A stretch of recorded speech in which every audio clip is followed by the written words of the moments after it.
Yevpatoria, Crimea, 2:14 a.m. A flash slices the night. A second blast follows instantly. Fire erupts into the sky. Russia's newest super defense system, the one built to stop everything, doesn't stop a thing. Within seconds, it's a burning skeleton of steel. Smoke rises. Alarm scream, too late. Ukraine didn't just score a hit. They exposed a weakness Russia wasn't prepared to admit.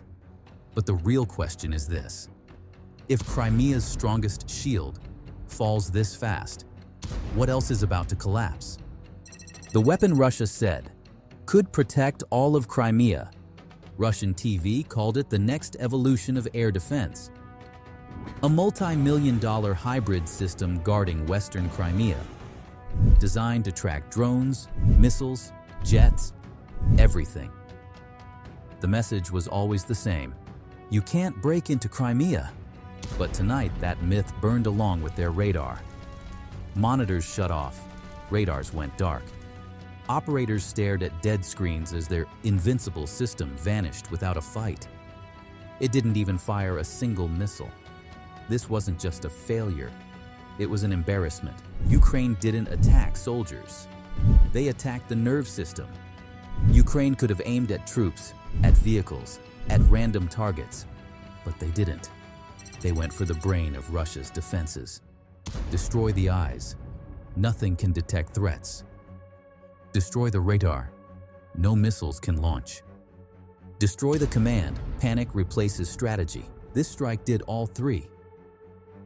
In under 30 seconds, Russia's fortress wasn't breached. It was blinded. Now every airfield, every jet, every missile launcher in Western Crimea is suddenly operating in the dark. Ukraine didn't just break a weapon, they broke control. Russian troops watched powerlessness. In real time, firefighters scrambled, soldiers ran, orders shouted, but no answers given. Because what do you defend when the threat is already gone? What do you shoot when the attacker leaves nothing to track? Some soldiers fired rifles into the sky. Pure desperation. Others recorded the fire with shaking hands, whispering, "How did they get this far?" The fear spreading through that base was louder than the explosions. This wasn't just a strike. It was a message. We can find you wherever you hide. Civilians suddenly realized they're in the war zone, too.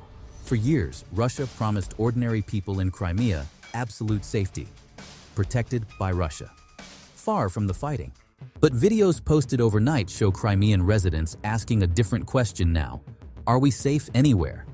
When civilians fear the night sky, that's when war becomes personal. And once fear moves into Russian territory, it doesn't leave easily. Silence from Moscow speaks loudest. State media didn't brag about this system today. No victory speeches, no confident claims, just tight lips and excuses. Because how do you explain losing cutting-edge defense tech to a weapon that cost a fraction of the price? How do you maintain the illusion of control when the illusion is literally on fire? Crimea was Putin's trophy. Tonight, it became his warning. Ukraine didn't just destroy hardware. They destroyed pride, confidence, the belief that Russia owns Crimea forever. Because if the strongest shield can fall in seconds, what's stopping Ukraine from taking everything next? The sky turned into a silent battlefield. Before the explosions, Crimea was calm. No alarms, no drones detected, nothing unusual. But something was already moving through the darkness, low, fast, and invisible to Russia's radars. Ukrainian drones flew just a few meters above the ground, hugging the coastline, slipping under every sensor Russia paid millions to install. They came in like ghosts, quiet enough to confuse microphones, low enough to escape radar beams. By the time Russia realized anything was happening, the attack was already underway. Decoys confuse, real drones kill. Ukraine didn't send one drone. They sent a strategy.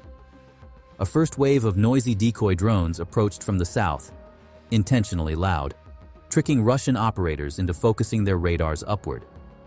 That's when the real attack arrived from the west, gliding beneath the radar line and heading straight for the most valuable target on the base. Russia was watching the wrong threat. They were aiming high, while death flew low. One Russian soldier later wrote online, "We saw them too late. Everything was already burning." A system built to track jets. Not genius. This super defense system was optimized for high-altitude threats. Fighter jets, cruise missiles, ballistic strikes. It scanned the sky for fast-moving targets at long range. But it ignored anything too close, assuming it was a bird or a ground vehicle. Ukraine exploited that blind spot perfectly. It wasn't brute force, it was intelligence. Technology versus overconfidence. And technology won. A race against time and panic. Once the first explosion hit, Russian soldiers rushed to activate nearby defenses. S-300 launchers, Panzer guns, anything that could fire back.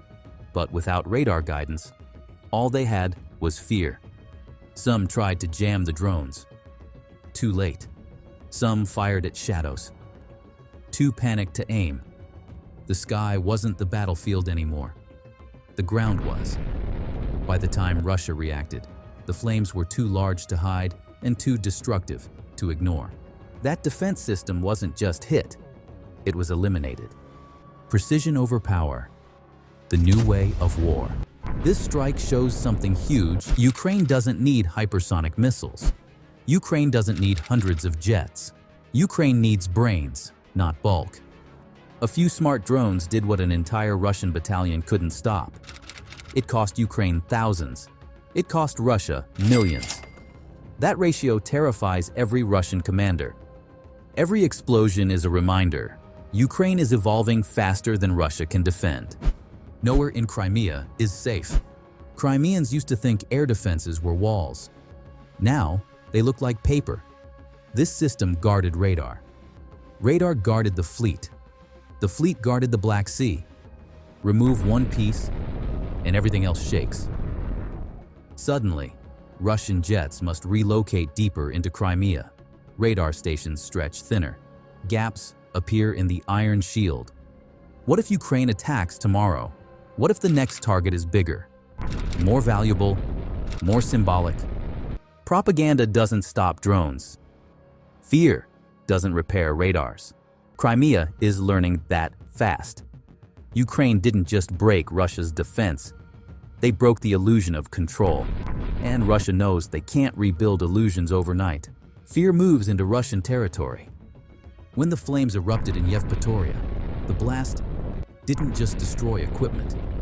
It ignited fear. Russian soldiers stared at the fire, frozen. They had been told Crimea was the safest place in the war. Now they were watching their unbreakable shield burn. But the fear didn't stop there. Crimean civilian, who once believed Moscow's promise of protection, filmed the explosions with trembling voices. Posts flooded Russian social media. If they can hit here, they can hit anywhere. That single sentence spread faster than any missile, because fear is contagious. And for the first time since 2014, Crimea is scared. Ukraine's morale hits a new high. Back in Ukraine, the reaction was the opposite. No fear, no silence, celebration. People shared drone footage like it was a movie premiere. Soldiers fist-bumped when command confirmed target destroyed. Even cities under nightly attack felt a new kind of strength. Not just surviving, winning. Ukraine proved it can hit back hard. It proved Russia can't always protect itself. And that changes everything about how Ukrainians feel this war will end. This was more than a strike. It was hope delivered by fire. NATO takes notice. Support accelerates. Global intelligence agencies watched the strike closely. A Russian defense system worth tens of millions, destroyed by drones worth thousands? That's the kind of cost-effective victory every ally loves to see. Military analysts across Europe called the operation a breakthrough in modern asymmetric warfare. Ukraine didn't need a massive army. Ukraine didn't need overwhelming firepower. It only needed to be smarter. And this strike proved it is. Western nations see a winning strategy, and they invest in winners. Expect more drones, more radars, more support, because Ukraine just demonstrated the future of war. The Kremlin scrambles for answers. While NATO applauded, Russia panicked. Commanders immediately ordered similar systems to relocate deeper inland, away from Ukraine's reach. That creates new problems. Less protection on the coastline, more vulnerability for ships, fewer defenses for the Kerch Bridge, Putin's prize symbol. By trying to defend everything, Russia risks defending nothing well. The Kremlin has a crisis that's harder to hide than fire. Crimea isn't safe anymore. And once the myth of safety is gone, the myth of control goes with it. Crimea is cracking. It's only the beginning. Tonight's strike wasn't random. It was a warning shot. Ukraine is preparing the battlefield. One destroyed defense at a time, one blind radar at a time, one fear-filled Russian night at a time. And there's a terrifying pattern here. First, Ukraine took the Black Sea back. Then Ukraine hit the fleet in Sevastopol. Now Ukraine is destroying the air shield above Crimea. Step by step, Crimea is becoming indefensible. Russia promised Crimea was forever. Ukraine just showed forever is running out. Crimea is shaking. Russia is scared. Ukraine is rising. So here's the question. If Ukraine can destroy the strongest defense, Russia has what's stopping them from taking everything else? What are your thoughts on this? Let us know in the comments below. If you like this video, don't forget to like and subscribe to the channel for the latest videos.